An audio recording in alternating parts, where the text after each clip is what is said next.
Bonjour, j'ai une question pour vous qui décidez de venir étudier au Canada cette année. Est-ce que vous êtes au courant des indicateurs d'un bon choix de programme d'études au Canada?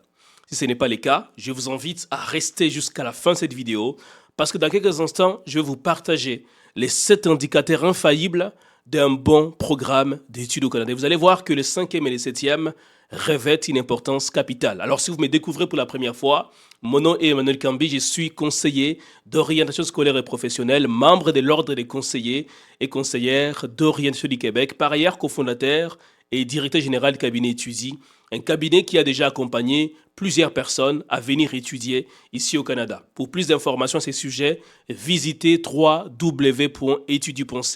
Dans la barre de description, vous allez trouver toutes les informations, y compris un lien pour prendre rendez-vous avec moi pendant 15 minutes. On va échanger ensemble sur votre projet et voir dans quelle mesure je pourrais vous accompagner avec mon expertise de plus de 8 ans dans l'accompagnement des étudiants internationaux au Canada. Venons-en maintenant aux 7 indicateurs d'un bon programme d'études au Canada. Vous savez que le contexte a radicalement changé. Autre contexte, autre réalité. Voici les tout premiers indicateurs, c'est de choisir un programme d'études qui cadre avec votre profil. Qu'est-ce que j'entends par là?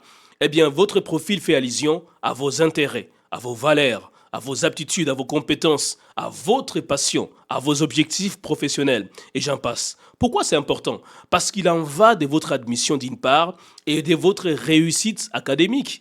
Lorsque vous choisissez un programme qui cadre avec votre cheminement académique, eh bien vous avez plus de chances d'obtenir l'admission.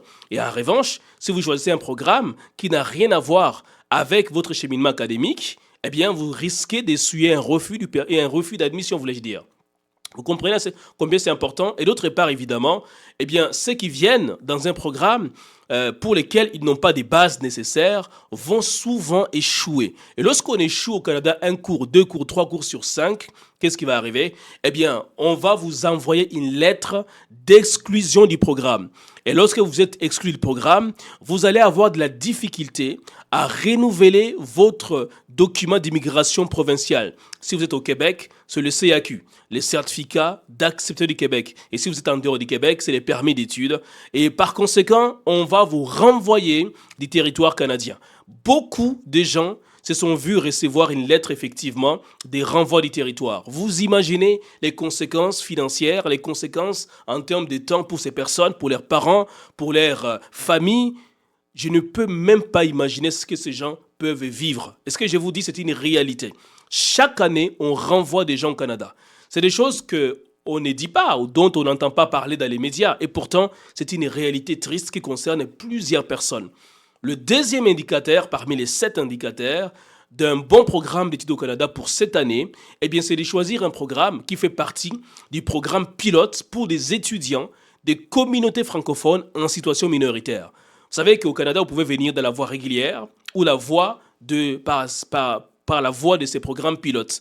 Pourquoi ces programmes pilotes pour des étudiants des communautés francophones en situation minoritaire a été mis en place? Eh bien, c'est parce que le but de ces programmes, c'est d'encourager des étudiants francophones à aller étudier en dehors du Québec et dans des provinces, 5 en particulier, qui ont été sélectionnés dans pratiquement 13 établissements d'enseignement.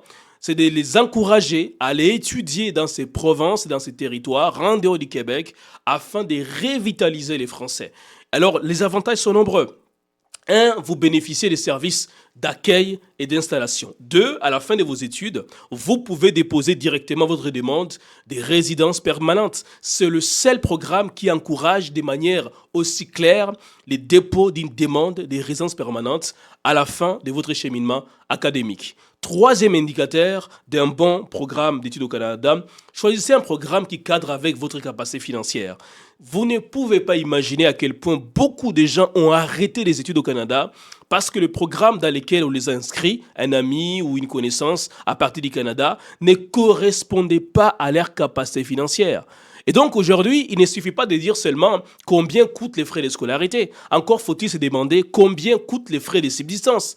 Et ces frais varient d'une province à une autre. Combien coûtent les frais d'assurance maladie et hospitalisation? Combien coûtent les frais d'installation qui varient aussi d'une province à une autre? Donc c'est tellement important de pouvoir choisir un programme pour lequel, eh bien, vous avez les moyens financiers de payer. Sinon, vous risquez d'arriver au Canada comme la plupart des gens.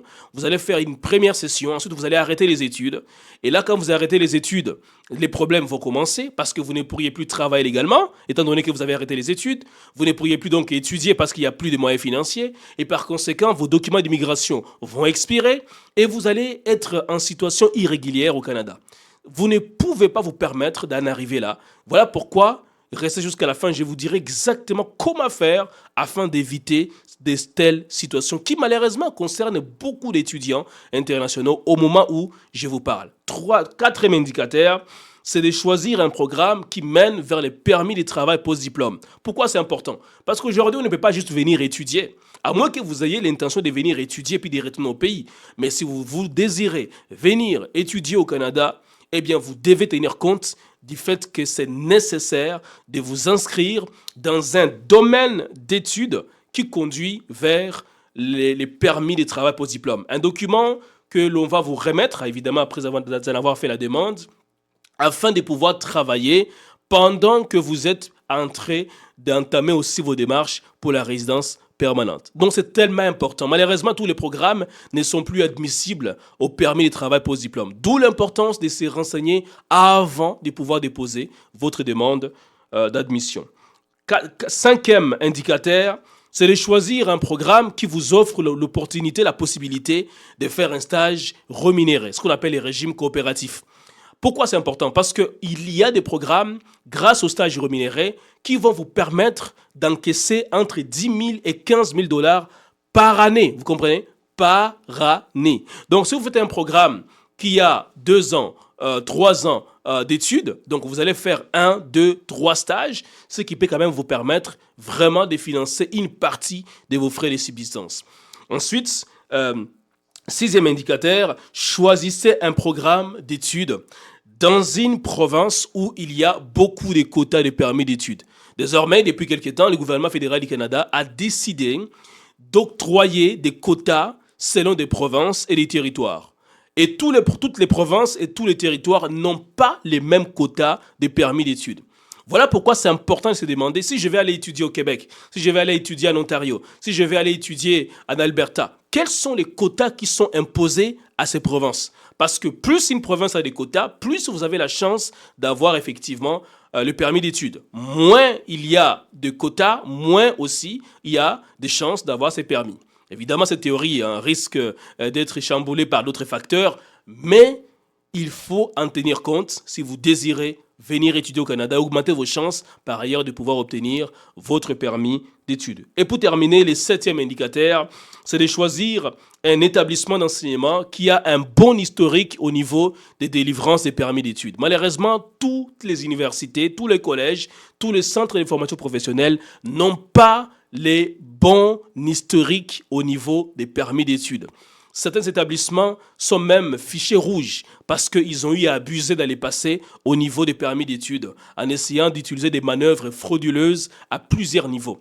Et donc, aujourd'hui, c'est nécessaire de se demander, est-ce que l'établissement dans lequel je vais déposer ma demande d'admission est un établissement qui a un bon historique au niveau du permis d'études?